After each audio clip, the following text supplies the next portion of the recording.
All right, welcome back. It is a Woman Wednesday edition of Stop the Steal TV.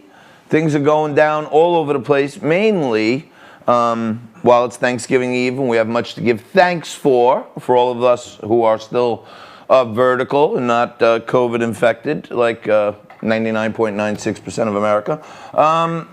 Nico's leaving the show. He's moving on to greener and greater pastures. He's going to become a producer at the fastest growing cable network in America, Newsmax TV. So that's why the balloons are here. And we should have balloons all the time when I'm joined by my next guest, Karyn Turk, because it's always a great day when she's with us. Former Mrs. Florida, she's an activist and political commentator, and you got to check her out on Behind the Headlines on YouTube and wherever you get your podcast. Karyn, I'm saying yesterday that, in my view, they've created a new office, the office of the president-elect. This doesn't exist.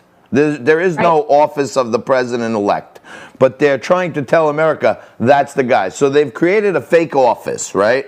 And now they roll out the guy in front of the office of the president-elect with this whole fake cabinet behind them, right? And they're wheeling out these relics from the Obama and Clinton administration. It's like every swamp creature you ever wanted and more. It's like a Harvard reunion on the stage. It's all the elites of the world. And I'm seriously looking at it. I don't know if you saw, like MSNBC said, they look like the Avengers. The Avengers were there. They're all lined up and ready to take America back.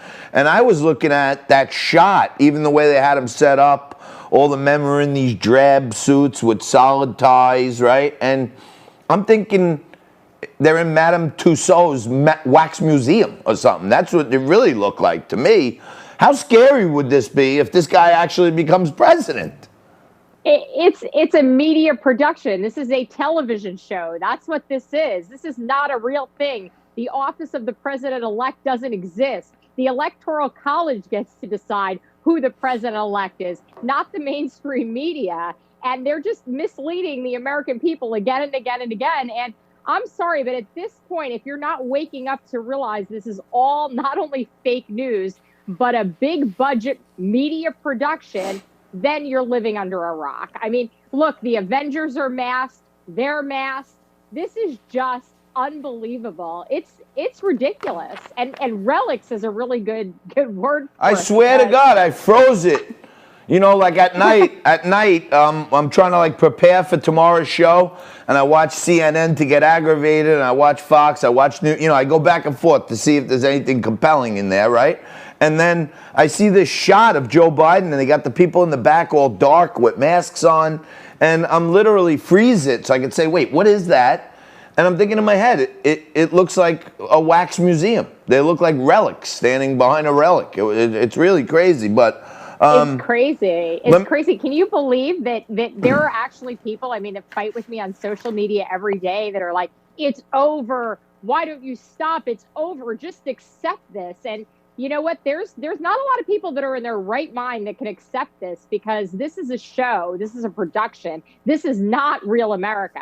No, this is, they mocked Donald Trump for, his greatest accomplishment being a reality show president. This is like the Truman Show. Everybody knows it's a joke except them. You know what I'm saying? Like they don't know we're in on the joke. But just let me roll through a couple things. This guy Ricchetti, who's going to be I think the chief of staff.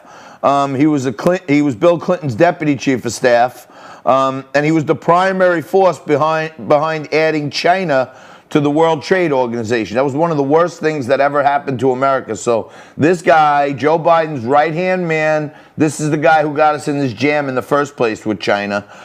This guy Blinken, okay, he's a lifelong deep stater. He's a swamp creature.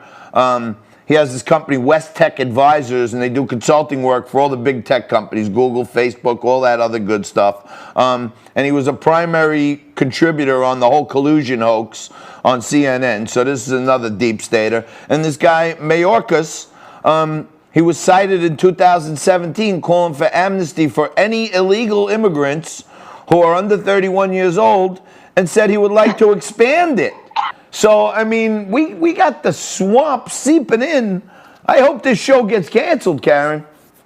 I do too. I think the American people have to cancel this show. I don't understand how this is still going on. And, I do really have a lot of faith in our president and the faith in the administration that there's things working behind the scenes that maybe we're not privy to yet.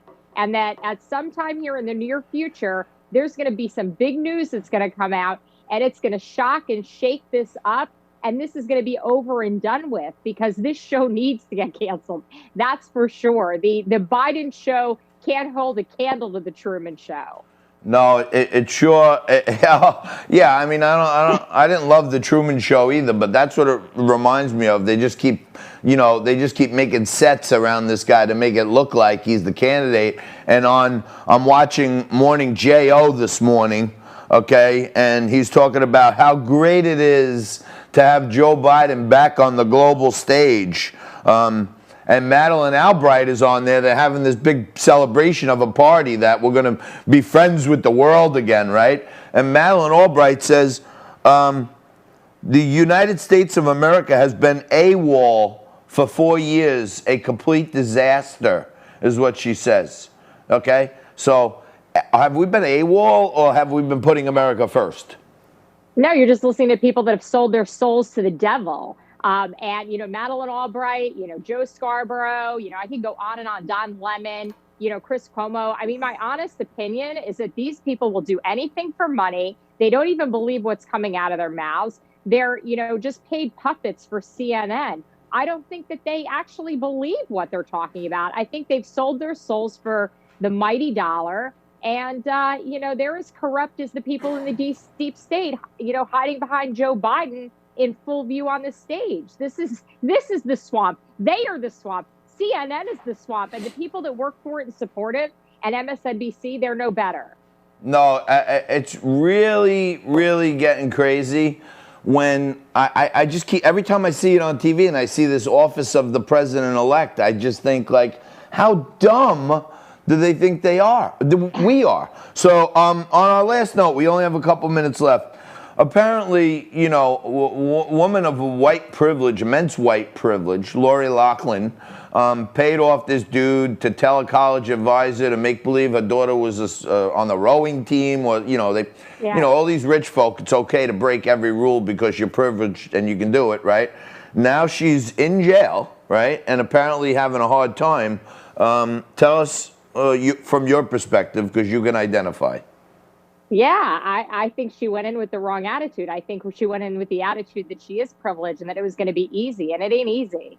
And she needed to go in with the attitude that she was going to be one of the many that are in there and just like everybody else. And, and most of your audience knows, I've been in a maximum security federal prison, maybe for 30 days, not quite as long as Lori has to be in her camp facility for. But, you have to go in with the understanding that you're no better than anybody else. So and this is now your community. So just to be clear, aside from being the esteemed Mrs. Florida, you spent 30 days in a federal maximum security prison. Yeah, I got railroaded in large part because there is a deep state. The deep state isn't just in Washington, D.C. Our systems down here in Florida are corrupted, and they're corrupted all over the country. And I was actually, railroaded by a corrupted probate and guardianship system that basically kidnapped my mother. And, when I stood up against them, they didn't want to be found out. And, now it's my turn to fight back. They got me for 30 days, but I just come back stronger. And I'm going to continue to fight back for the corrupted system that took down my mother and caused, this to happen to me. But, it's water under the bridge at this point. I did it. It's a life experience. I'm actually proud that I had the experience because it taught me a lot about, people and humanity. And I have a different perspective because of it. So Karyn, much like Paulie Walnuts from The Sopranos, says she did 30 days standing on her head. You know what I'm saying?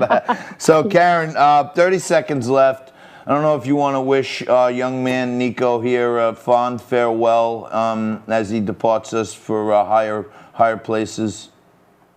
I do. I mean, I don't know if I love Newsmax, but I don't know if it's higher places because I'm very happy being here on Wednesdays with you, John. But I do wish Nico the best, and I know he's going to love his new position over at Newsmax. And, he's just going to be an amazing producer for them. So congratulations to Nico. Thank you so much, Karyn. You're the listen, best. Appreciate it. Let's do one thing here, okay? Now that we finally got you locked down to every Wednesday, let's try to stay out of the federal penitentiary, okay? Because I will, I need you. promise. I need you every week now, solid gold. We got to go behind the headlines, and whether Nico's here or not, we're still going to be holding it down every single day.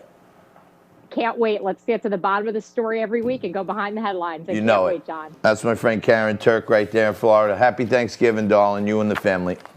You too. Happy Thanksgiving. All right. We'll take a quick break. Special guest in studio right now. You're not going to believe it. We're going to kick off hour 2 right after this.